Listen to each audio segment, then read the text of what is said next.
Assalamualaikum warahmatullahi wabarakatuh.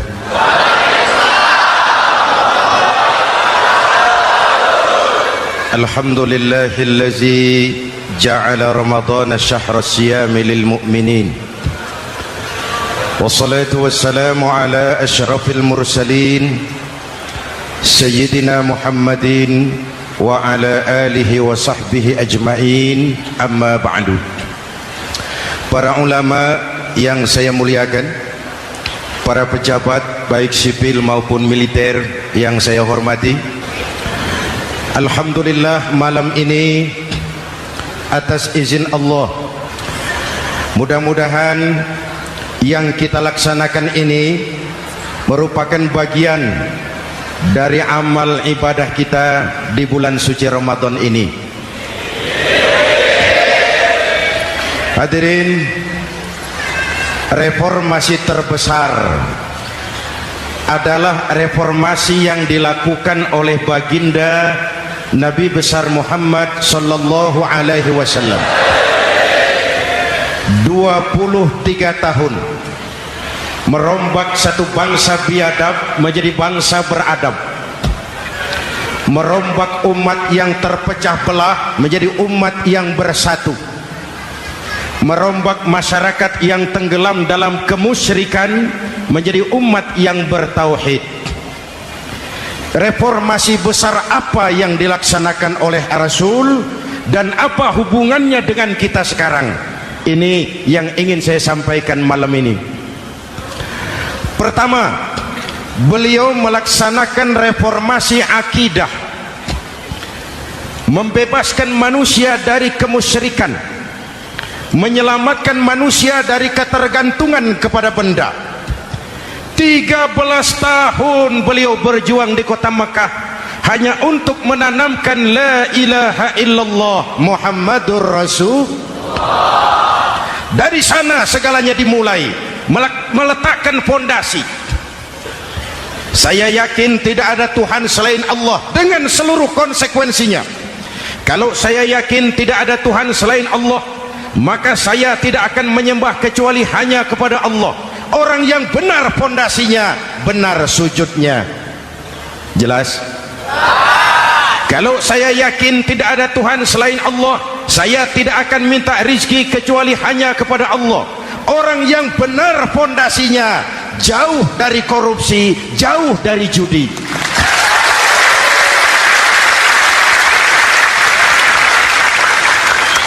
Kalau saya yakin tidak ada Tuhan selain Allah, saya tidak akan menggantungkan hidup kecuali hanya kepada Allah.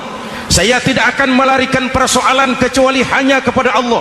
Saya tidak akan pernah takut kecuali hanya kepada Allah. Saya tidak akan minta tolong kecuali hanya kepada Allah. Inilah generator yang membangkitkan seluruh nilai-nilai amal kita. Kita puasa, kita sujud, kita jihad, itu kan karena nilai iman. Betul?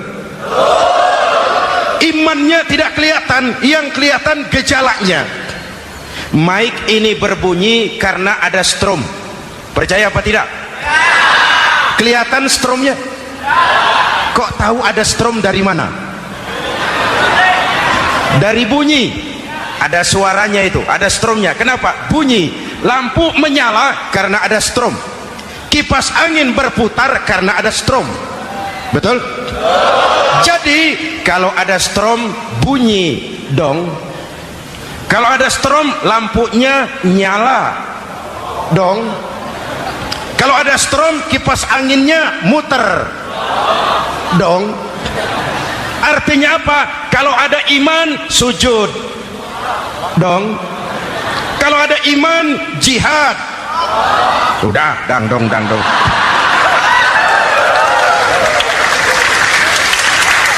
Seluruh amaliyah kita hanya refleksi dari nilai-nilai keimanan. Maka dimulai dengan fondasi. Kalau fondasi kuat, apapun yang mau dibangun aman. Kalau fondasi rapuh, apa yang mau dibangun di atas fondasi yang rapuh? Karena itu, dengan tabligh akbar ini pesan pertama saya, mari jaga nilai-nilai iman kita. Kita masih bergelut dengan zaman susah. Judi kembali merebak, narkoba meracuni remaja dan pemuda-pemudi kita, padahal dua-duanya sumber segala macam kemaksiatan. Judi mendidik orang jadi malas, dan sejarah belum pernah mencatat ada orang jadi kaya karena judi. Yang bangkrut, yang kere, yang melarat banyak. Makanya saya bersyukur di sini nggak ada yang judi. Nggak ada, mana saya nggak lihat di sini. Entahlah kalau di luar sini. Judi itu penyakit, kalahnya bikin penasaran, menangnya bikin ketagihan. Itulah penyakitnya.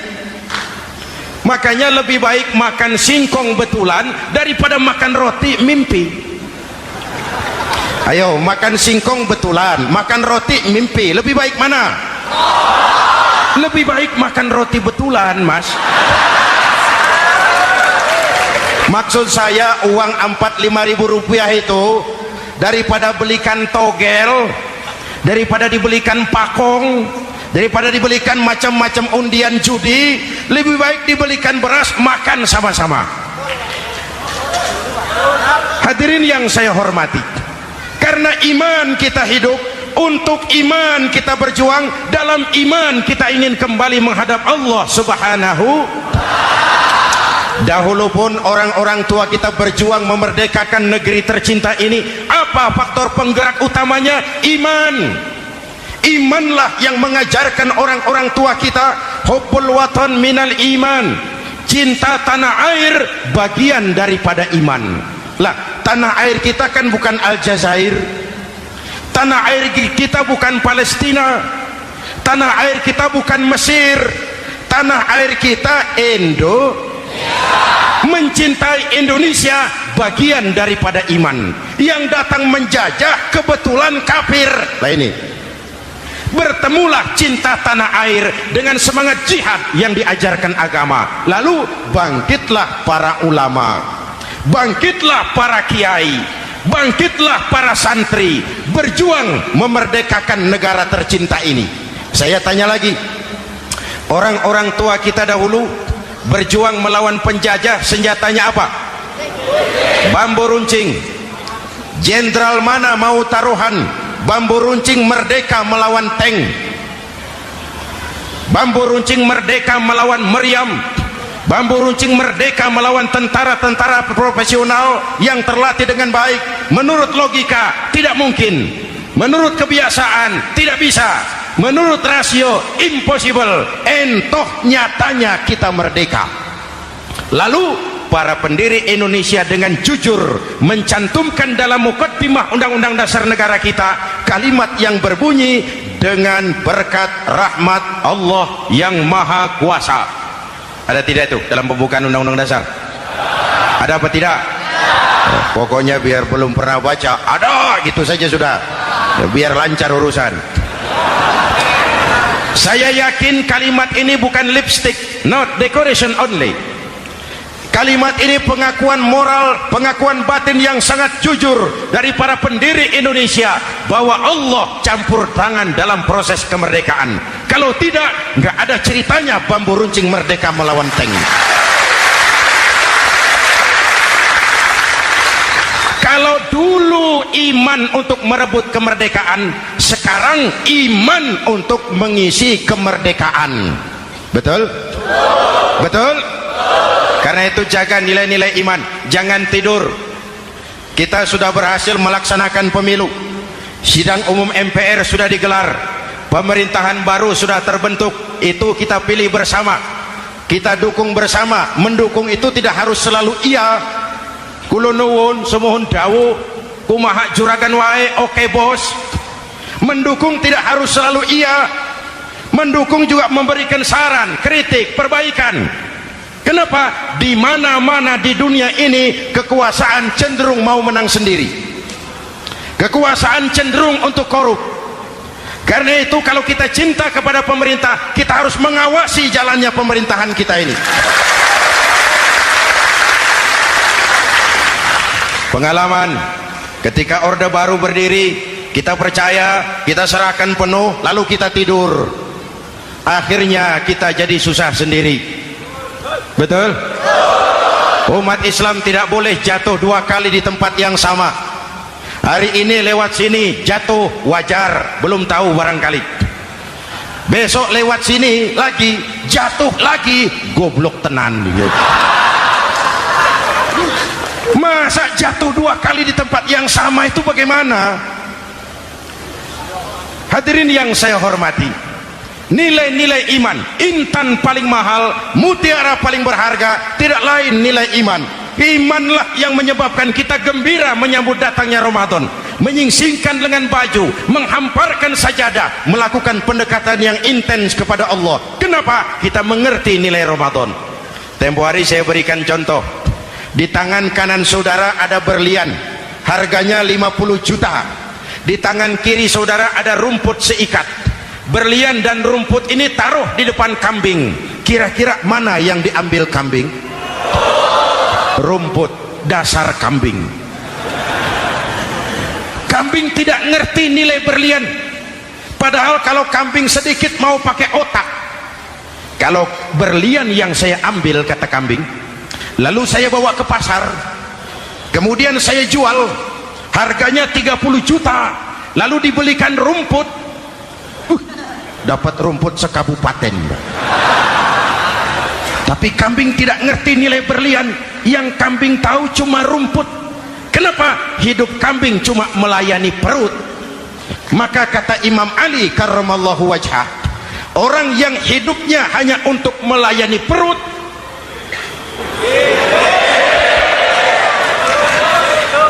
saudara yang ngomong ya, tanggung jawab. Saya kan cuma mulai, kenapa diterusin?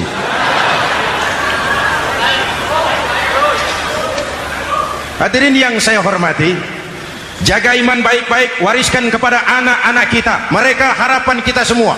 Mereka masa depan Indonesia. Akan bagaimana Republik Indonesia, bahkan akan bagaimana Islam di Republik Indonesia 20, 30, 40 tahun yang akan datang. Anak-anak kitalah jawabannya.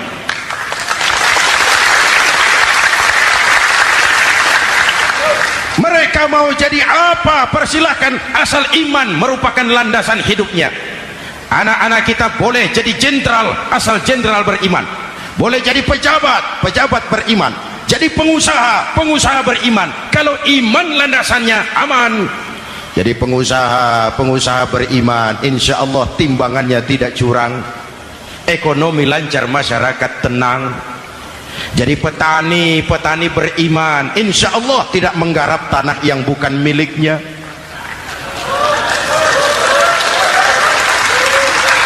Jadi pejabat, pejabat beriman, insya Allah korupsinya sedikit.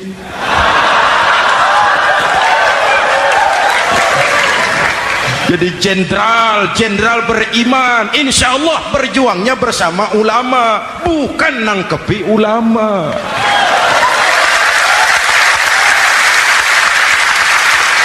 Jadi teknokrat, teknokrat beriman. Jadi pengusaha, pengusaha beriman. Jadi seniman, seniman beriman. Jadi maling.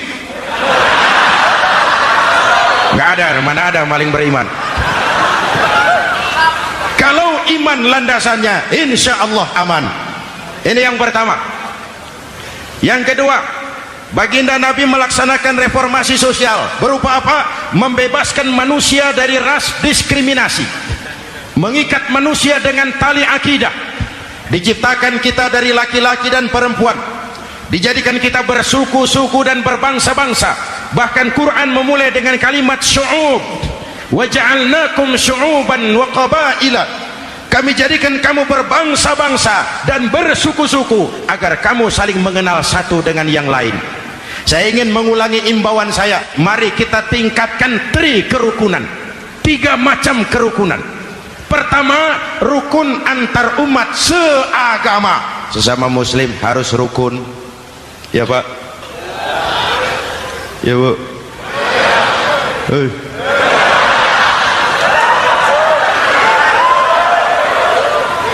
Malam ini saya tidak merasa sebagai tamu di sini. Saya hanya keluarga di tengah-tengah keluarganya.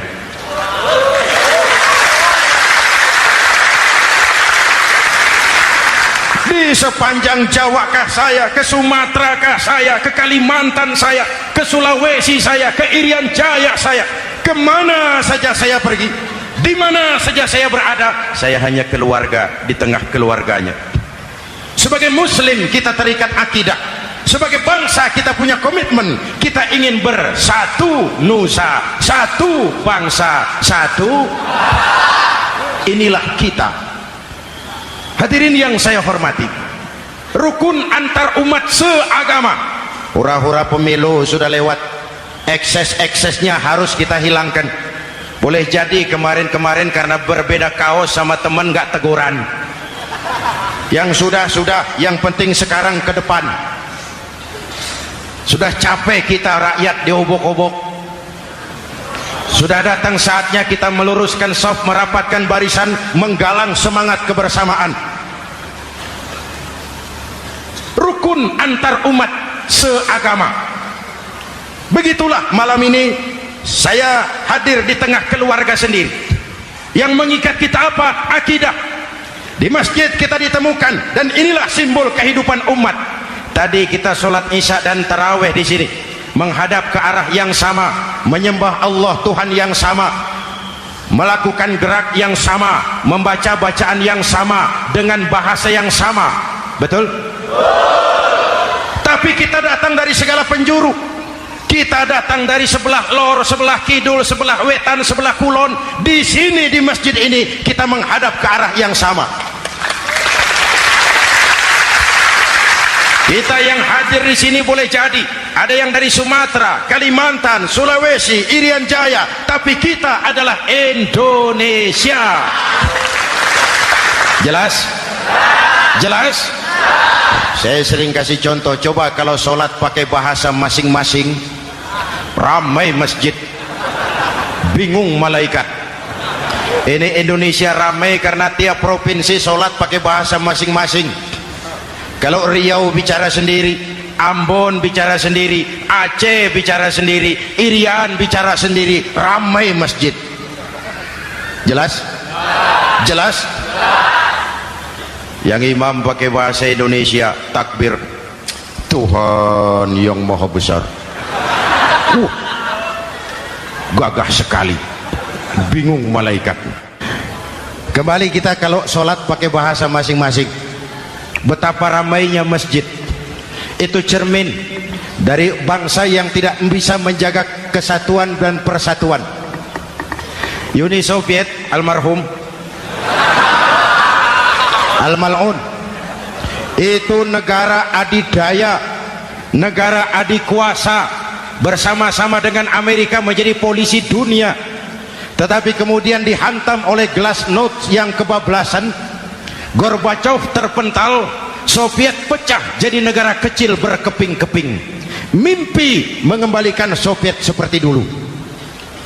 Begitulah kalau kita biarkan benih-benih disintegrasi ini terus berkembang, tidak ada lem perekat, maka kita akan pecah berkeping-keping dan kita akan jadi satu bangsa yang kecil. Oleh karena itu, yang pertama, jaga kerukunan antar umat seagama. Berbeda pendapat boleh, berpecah belah jangan. Berbeda partai oke, tapi berbeda dalam wawasan bernegara jangan. Jujur saja, saya kemarin musim pemilu itu sudah agak pesimis melihat, batin saya menjerit, ya Allah, kenapa umat jadi begini? Kenapa umat harus terkotak-kotak? Terlalu banyak partai-partai Islam waktu itu, 20 lebih. Begitu sidang umum MPR berjalan, saya mulai melihat titik optimisme. Ada yang mengkristal, di mana orang tidak lagi melihat partainya, tetapi melihat nilai-nilai imannya. Itulah yang memang utama buat kita.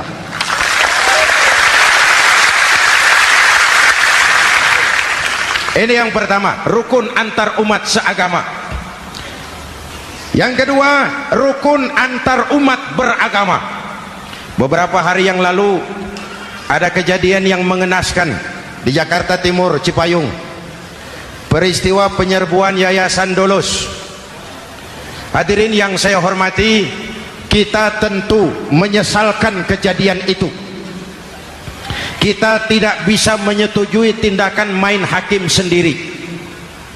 kita berharap pemerintah bukan hanya bisa menangkap pelakunya, tapi juga yang tidak kalah pentingnya mengusut akar permasalahannya. Kenapa itu terjadi? Kalau cuma pelakunya yang ditangkap, akar permasalahannya tidak selesai, saya khawatir terulang lagi di tempat lain. Inilah yang terpenting, menjaga kerukunan antar umat beragama, saling menghormati, saling menghargai. Jangan melakukan kamuflase, jangan melakukan tindakan-tindakan yang rawan dan peka. Misalnya umat Islam membangun masjid di tengah perkampungan orang Kristen, padahal tidak ada Islamnya di situ. Itu bisa menimbulkan kerawanan. Atau sebaliknya, membangun gereja di tengah perkampungan umat Islam yang tidak ada Kristennya di situ. Atau sebaliknya, mereknya kegiatan sosial, mereknya kegiatan kemanusiaan, tapi isinya penyebaran agama kepada orang yang sudah beragama. Itu pun bisa menimbulkan kerawanan. Jelas? Maka yang besar jangan mau menang sendiri, yang kecil harus tahu diri. Jelas? Mari saling menghormati, mari saling menghargai dalam batas lakum dinukum. Menangkap pelakunya penting, mengusut akar permasalahannya itu pun tidak kurang pentingnya. Hadirin yang saya hormati, Islam agama toleran, baik dari prinsip ajarannya maupun dari sikap umatnya. Islam agama yang rahmatan lil alamin. Kita punya kewajiban untuk membuktikan bahwa Islam bukan merupakan ancaman. Islam adalah alternatif, Islam adalah solusi. Islam bukan ancaman. Yang hadir di sini bukan perusuh, bukan umat biang kerok, ini umat yang cinta damai. Ini umat yang tidak pernah mencari-cari musuh, tapi juga tidak akan pernah lari kalau bertemu musuh. Mari kita jaga kerukunan antar umat beragama. Jangan sampai peristiwa Dolos terulang lagi di tempat-tempat lain. Saling menghargai, saling menghormati. Jangan main hakim sendiri, tapi juga jangan mau menang sendiri. Hadirin yang saya hormati, dengan menjaga kerukunan antar umat beragama, akar keutuhan kita sebagai bangsa semakin terpelihara. Lalu yang ketiga, rukun antar umat beragama dengan pemerintah. Tadi kita sholat di sini ada imam, ada makmum, betul? Kalau makmum siapa saja boleh, Mas. Tidak ada pemilihan makmum. Fikih itu ketat kalau sudah memilih imam. Nih makmum siapa saja. Pak, itu orang pemabuk itu, boleh jadi makmum. Suka mencuri, Pak, boleh jadi makmum. Bacaannya tidak fasih, boleh jadi makmum. Ketinggalan satu rakaat, boleh jadi makmum. Tapi tidak tiap orang boleh jadi imam. Kenapa? Imam mau mimpin orang banyak. Kalau dia bodoh, bagaimana nasib makmumnya?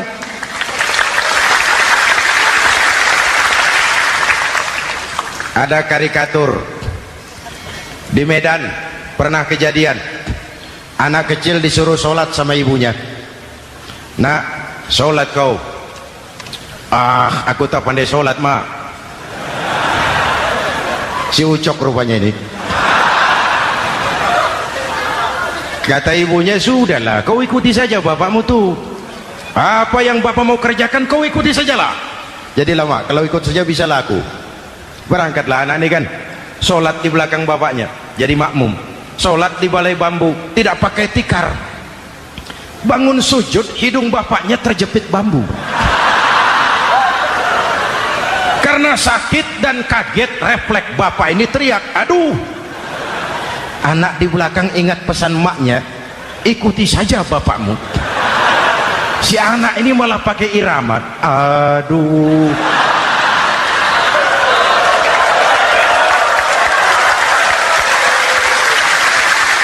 Lah, ada yang lebih gendeng lagi, mendengar anaknya mengaduh, bapaknya menoleh ke belakang.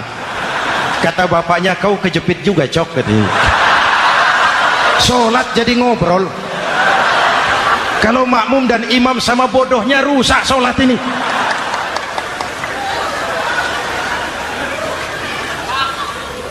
Hadirin yang saya hormati, rukun antar umat beragama dengan pemerintah yang legitimate, yang dihasilkan lewat proses demokrasi, benarnya kita dukung, salahnya kita tegur, kita kritik, kita perbaiki, kita berikan saran-saran yang baik. Sekali lagi, jangan tidur. Sudah lewat masanya. Kemarin-kemarin kita menghadapi satu masa yang penuh krusial. Sudah datang saatnya kita bersama-sama bahu-membahu mengatasi kesulitan besar yang tengah kita hadapi sekarang ini. Dengan 3 kerukunan ini, insya Allah keutuhan kita sebagai bangsa akan lebih terpelihara. Ini reformasi kedua. Dalam konteks kita sekarang, menjaga semangat kebersamaan. Saya sering mempopulerkan di masyarakat kita, umat Islam bangsa Indonesia seperti 5 jari ini. Kalau kompak, apa yang tidak terpegang? Tapi kalau berpecah belah, apa yang mau dipegang? Yang ini namanya ibu jari. Umaro ini, pemerintah. Kerja apa saja kalau sudah diginikan pemerintah, lumayan. Diginikan kiamat, mas. Legalitas. Umaro. Yang ini telunjuk, alat untuk menunjuk. Ini orang yang punya uang, orang kaya, para pengusaha, investor. Kita perlu untuk memulihkan roda perekonomian kita. Di mana-mana kalau orang sugih nunjuk, lancar urusan, Pak. Coba kita yang melarat nunjuk-nunjuk ini, nggak laku. Makanya kata orang, serba salah jadi orang susah, tapi lebih susah jadi orang serba salah. Serba salah jadi orang susah, tapi lebih susah jadi orang serba salah. Telunjuk. Yang ini jari tengah lah ini, di tengah dia, ke kanan tidak, ke kiri tidak. Milik semua golongan ini, netral. Siapa ini? TNI. Siapa ini? Cendekiawan. Siapa ini? Ulama idealnya ini. Milik semua, tidak kemana-mana, tapi ada di mana-mana. Nggak bisa diajak suitan ini. Nggak ada anak-anak main kelereng suitnya begitu, itu nggak ada. Ini jari manis. Remaja, pemuda, masa muda, masa yang paling manis. Semua harapan milik pemuda. Belum pernah saya dengar ada orang pidato, para kakek-kakek harapan bangsa, belum pernah. Mesti kalau sudah harapan umat, pemuda, harapan negara, pemuda, harapan agama, pemuda, harapan bangsa, pemuda, harapan pemudi. Jari manis. Yang ini kelingking, jari paling kecil ini. Ini kaum wanita ini, perempuan kecil tapi mantap.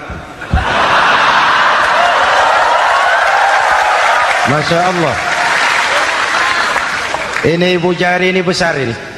Sweet ketemu kelingking, kalah ibu jari ini. Di mana-mana kekuasaan sering kalah sama perempuan. Siapa yang mendorong-dorong Nabi Adam memetik pohon buah khuldi? Kelingking. Kelingking. Kelingking. Julius Caesar tunduk kepada Cleopatra. Siapa Cleopatra? Kelingking. Napoleon, singa daratan Eropa, the lion of Europe, luas kekuasaannya, hebat tentaranya, bertekuk lutut di bawah kaki Margaret Josephine. Kelingking. Hadirin yang saya hormati, kalau 5 pilar ini bersatu, ringan sama dijinjing, berat sama dipikul, kita akan jadi satu bangsa yang kuat. Jelas? Jelas? Dengan Ramadan, dengan tablik akbar malam ini, mari kita jaga semangat kebersamaan. Saya selalu mengingatkan, sekarang lebih banyak tukang kompor daripada tukang lem. Lebih banyak tukang kompor daripada tukang lem. hangati sana, sulut sini, bakar sana, panasi sini, terbakar kita, dia lari tepuk tangan, dan kita yang rugi. Jelas? Jelas? Ini hal yang kedua. Reformasi sosial mengikat manusia dengan tali akidah, mempersaudarakan manusia dari manapun orang datang, apapun warna kulitnya, dari suku apapun ia dilahirkan, kalau akidahnya sama, itulah saudara kita. Kembangkan terus kerukunan antar umat seagama, antar umat beragama, dan antar umat beragama dengan pemerintah. Muslim bagaikan satu tubuh. Jikalau yang satu sakit, yang lain ikut merasakan sakit. Muslim bagaikan sebuah bangunan, yang satu sama lain harus saling memperkuat. Ada yang jadi tiang, tentu. Ada yang jadi pintu, memang. Ada yang jadi genteng, iya. Tapi satu sama lain harus saling memperkuat. Tidak bisa genteng ngomong sama tiang. Kata genteng, saudara tiang, kamu sih enak. Saya setengah mati, kata genteng. Hujan kehujanan, panas kepanasan, kadang-kadang anak-anak nakal saya dilontari batu, kata genteng.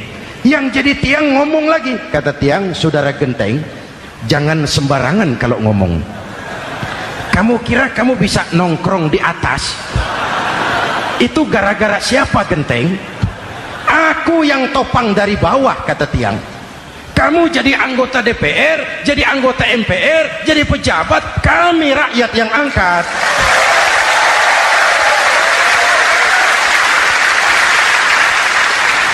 Jangan waktu di bawah rajin ngamalkan ayat kursi, dapat kursi lupa sama ayat.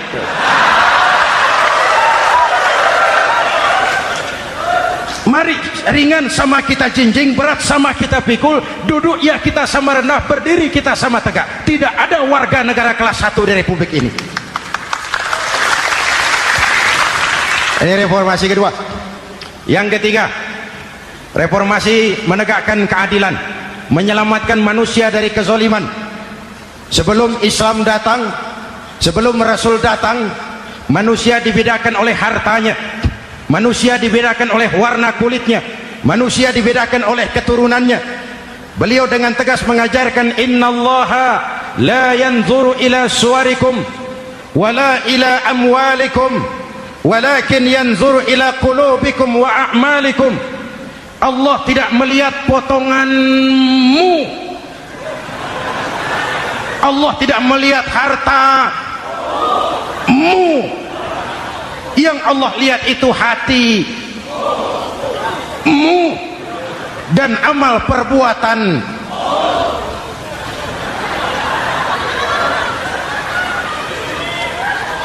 Perjuangan menegakkan keadilan, hadirin yang saya hormati, itulah yang menyebabkan reformasi kita menggelinding, menuntut keadilan, baik keadilan di bidang politik, keadilan di bidang ekonomi, keadilan di bidang hukum. Nabi pernah mengingatkan, hakim, kata Nabi, itu ada 3 macam. Al-qudatu salasatun. Hakim ada 3 macam. 1 di surga, 2 di neraka. Hadirin yang saya hormati, siapa yang hakim ke surga itu?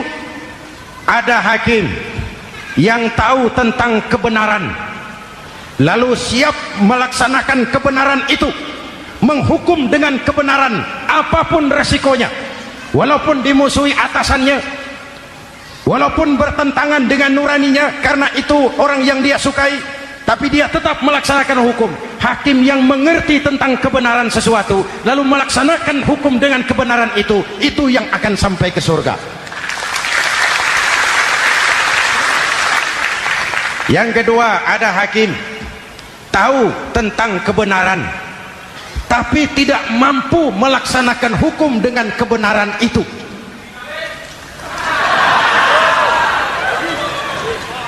Tahu sesuatu itu benar tetapi tidak punya nurani untuk membela kebenaran, mengetahui kebenaran tapi tidak berdaya untuk memperjuangkan kebenaran.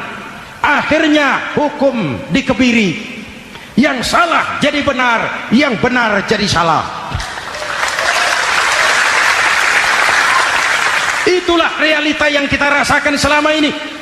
Yang baca Quran dengan suara merdu dapat piala. Yang mengamalkan Quran dengan konsekuen dapat penjara. Yang berteriak-teriak menegakkan keadilan dianggap aneh. Yang korupsi habis-habisan hidup terhormat.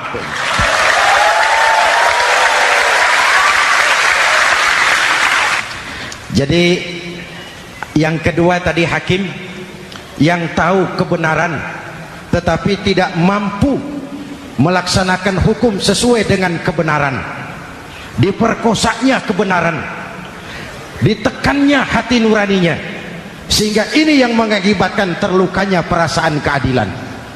Yang ketiga lebih celaka lagi, ada hakim yang tidak mengerti tentang kebenaran lalu melaksanakan hukum dalam ketidakmengertiannya.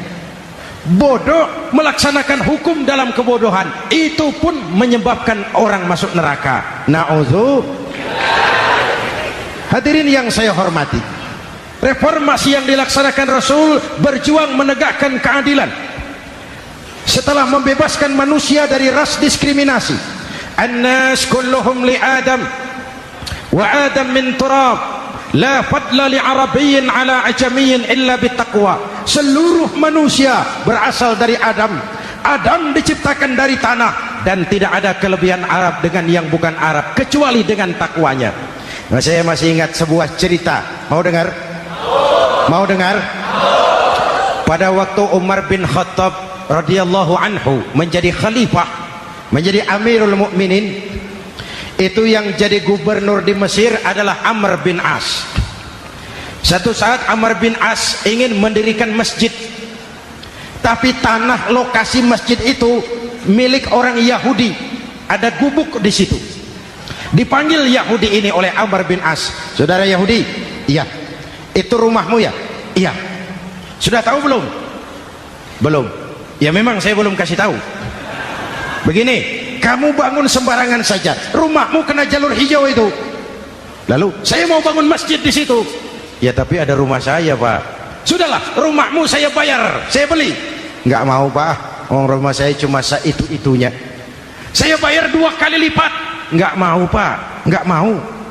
Sudahlah, saya ganti rugi. Ya enggak mau, Pak. Namanya juga ganti rugi, Pak. Biar digantikan tetap rugi. Mangkel Amr bin As ini wong cilik kok bertingkah amat.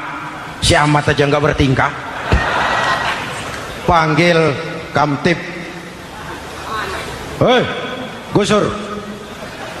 Ditarik rumah Yahudi ini, ambrol, menitiskan air mata si Yahudi di sudut kehidupan.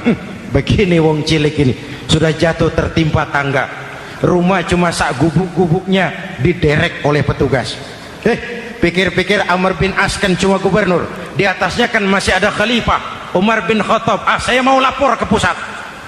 Berangkat Yahudi ini dari Mesir menuju Madinah, berhari-hari berjalan, sambil jalan sambil berpikir, ini nanti kalau saya laporan kepada khalifah, apa pengaduan saya diterima? Wong saya rakyat kecil, lagian Yahudi, sementara yang menggusur saya ini gubernurnya sendiri. Terus dia berjalan sampai di kota Madinah. Lewat tengah hari dia mulai cari-cari. Ada orang, ketemu orang sedang tidur di bawah pohon kurma. Selamat siang, Pak. Siang. Saya mau numpang tanya, Pak. Tanya apa? Bapak tahu Khalifah Umar bin Khattab? Tahu. Istananya di mana, Pak? Istananya di atas lumpur. Di atas lumpur? Iya. Pakaian kebesarannya apa, Pak? Sutra? Bukan. Pakaian kebesarannya malu dan takwa. Pengawalnya banyak, Pak? Banyak. Berapa peleton? Pengawalnya yatim, orang jompo, kelompok mustad'afin, orang-orang lemah, janda-janda tua.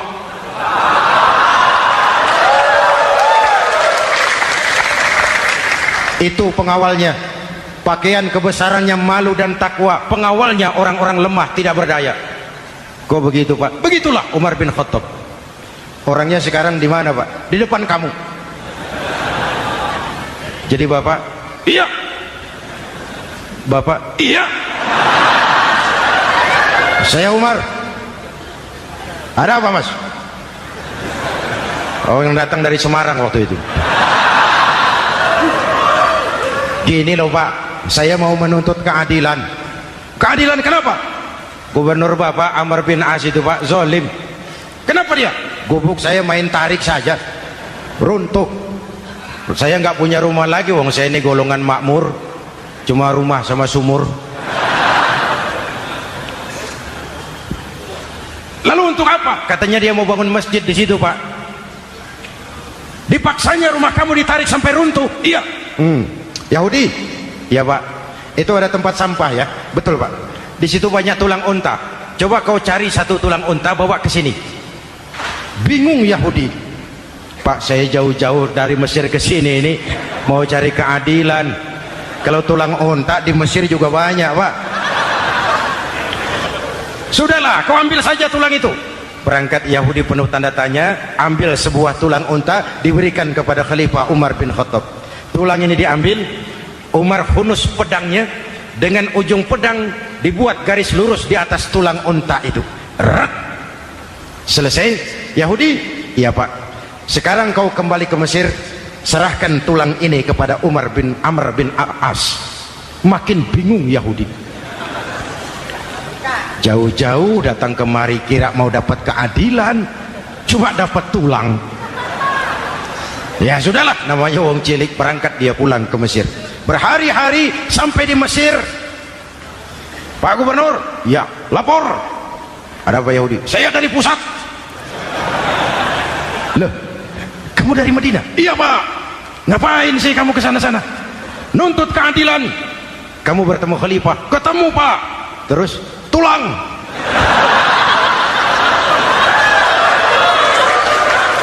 Ini loh Pak, salam dari beliau. Tulang. Apa maksudnya? Aku nggak ngerti lah itu Pak. Yes, go Rene. Diambil tulang itu. Amr bin As melihat ada garis lurus dengan ujung pedang, gemetar badannya, keringat bercucuran. Kepala proyek dipanggil. Mas, ini proyek masjid batal, gubuk Yahudi dirikan lagi. Loh Pak, kata kepala proyek, saya kan sudah menang tender Pak.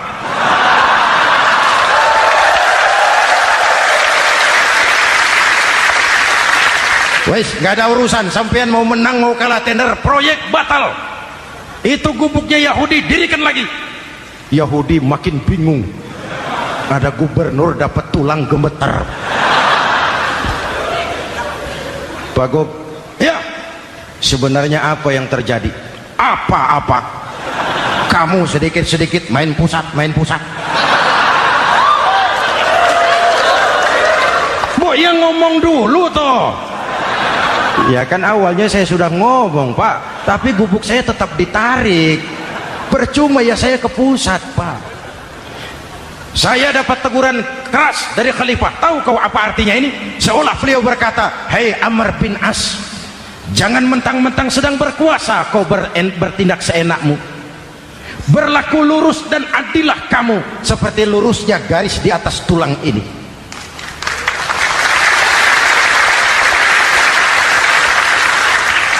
Kalau kau tidak lurus, kalau kau tidak berlaku adil, aku yang akan meluruskanmu dengan pedangku. Itu bahasa simbolik. Siapa yang nggak gemeter? Kamu. Pusat.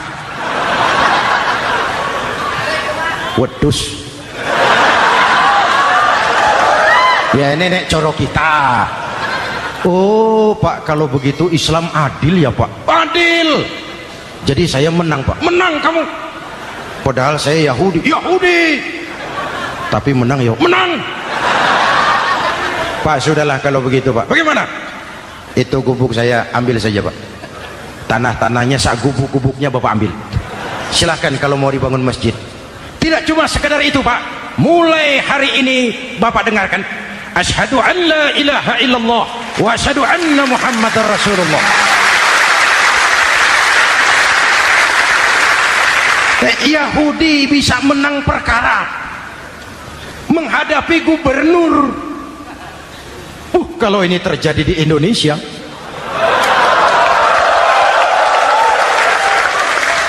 Amin. Oke, lalu siapa pemimpin adil itu? Setiap kita kan pemimpin. Presiden pemimpin di negaranya, gubernur pemimpin di provinsinya, bupati pemimpin di kabupatennya, Pak Camat pemimpin kecamatannya, Pak Lurah pemimpin di kelurahannya, suami pemimpin di rumah tangganya, anak muda pemimpin bagi dirinya. Dan setiap kita akan dimintakan tanggung jawab. Anak muda pemimpin buat dirinya, nanti diminta tanggung jawab. Kakimu kau bawa jalan kemana? Tanganmu ngambil apa? Lidahmu bicara apa? Matamu menteleng, apa yang dilihat? Seluruhnya akan dimintakan pertanggungan jawab. Marilah kita jadi orang yang adil kepada diri, kepada keluarga, dan akhirnya kepada masyarakat, bangsa dan negara. Hadirin yang saya hormati, satu ayat yang sering dibaca pada akhir khutbah khatib Jumat, innallaha ya'muru bil adli wal ihsan. Allah memerintahkan kamu berlaku adil dan berbuat ihsan. Tidak sekadar adil tapi ihsan.